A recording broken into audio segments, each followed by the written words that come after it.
Ang mabuting balita ng Panginoon ayon kay San Mateo. Papuri sa iyo, Panginoon. Noong panahong iyon, sinabi ni Jesus sa kanyang mga alagad, "Mag-ingat kayo, sapagkat may mga taong magkakanulo sa inyo sa mga hukuman, at hahagupitin nila kayo sa mga sinagoga. Dahil sa akin, ihaharap kayo sa mga gobernador at mga hari, at magpapatotoo kayo sa harapan nila at ng mga hintil. Kapag nililitis na kayo, huwag kayong mabalisa tungkol sa sasabihin ninyo o kung paano ninyo sasabihin.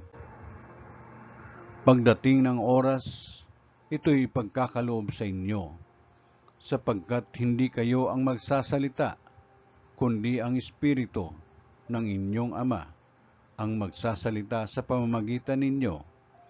Ipagkakanulo ng kapatid ang kanyang kapatid upang ipapatay. Gayon din ang gagawin ng ama sa kanyang anak. Lalabanan ng mga anak ang kanilang mga magulang at papapatay.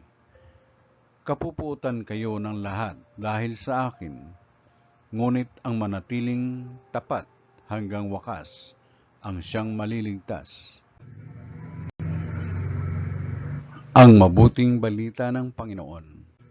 Pinupuri ka namin, Panginoong Kristo.